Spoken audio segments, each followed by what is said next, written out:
Hey, my mates.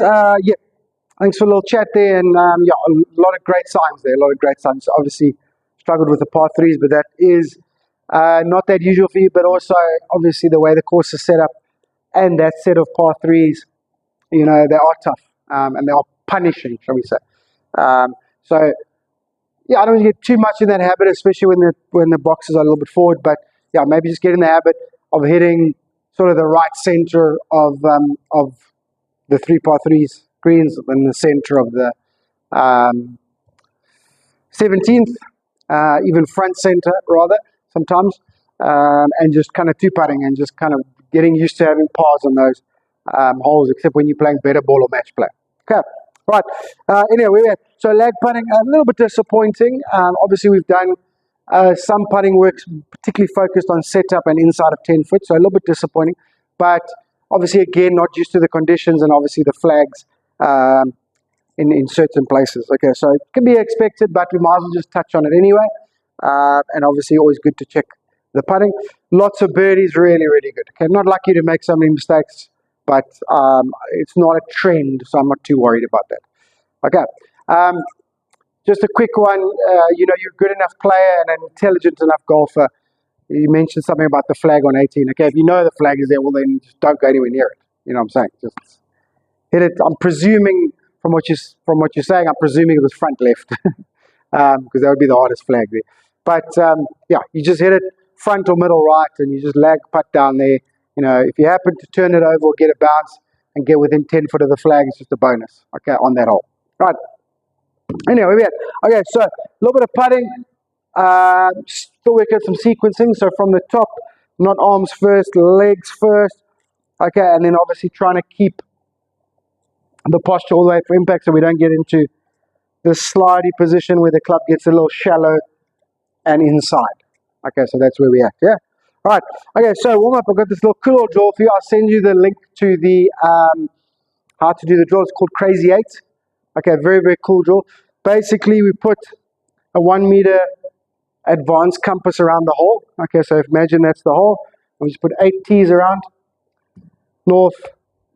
Now I'm going to go the opposite way around. Right. Northwest, south, and east.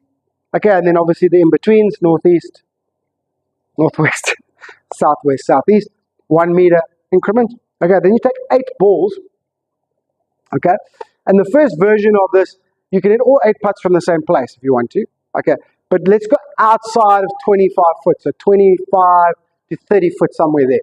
All right, and you have to roll all 8 balls into that 1 meter box. Okay, so difficult. Okay, and then you take a little bit of concentration, you can't get bored.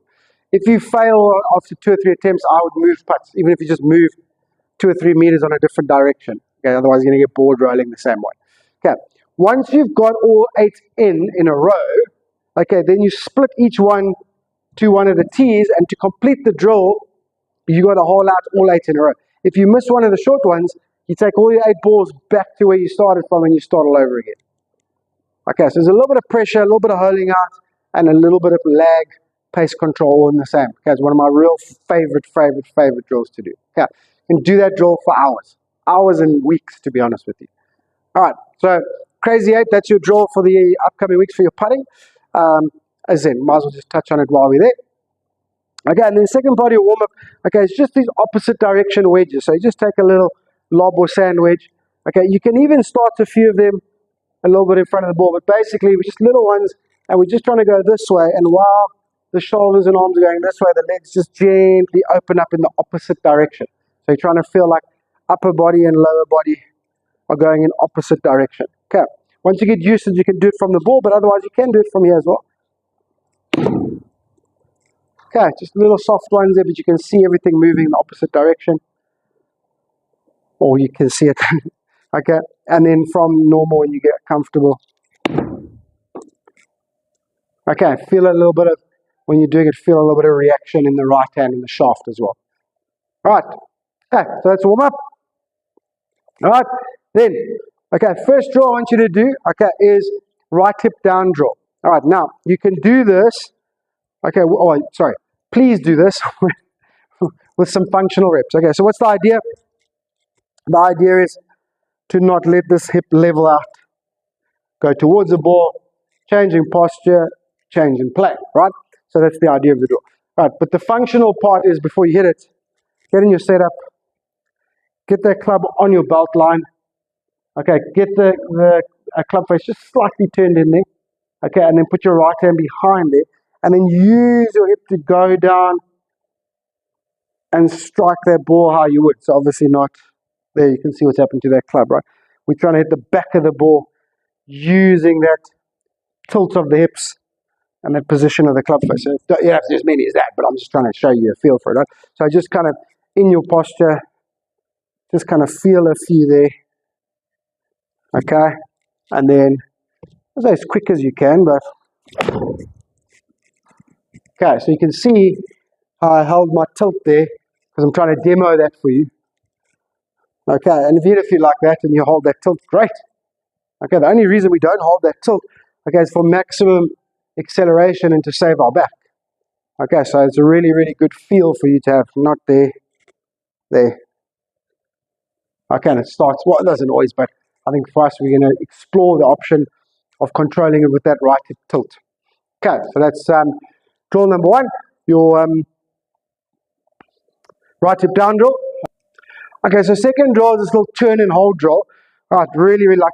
More of a feel than anything, but turn and hold drill.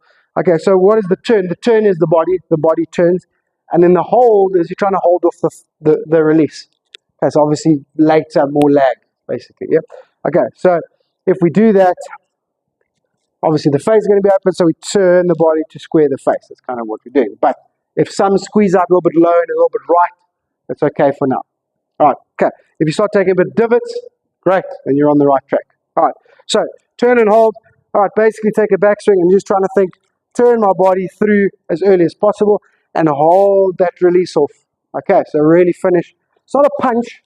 Okay, it's close to a sort of knockdown type of shot. Okay, but it's not a punch, but it's holding off. Hold off that release. Okay, and obviously if the arms go a little bit left, that is absolutely fine. Okay, if you watch, and I know you do, okay, tour players use this a lot, especially to tight right-hand flags. Okay, so turn the body, hold the release, that's the idea. Okay, normal swings. Okay, turn the body hard, hold the release. Little low, but very, very straight. Okay, and obviously a little bit short on your normal distance. Okay, really cool drill for you. Okay, so that's your work for the week.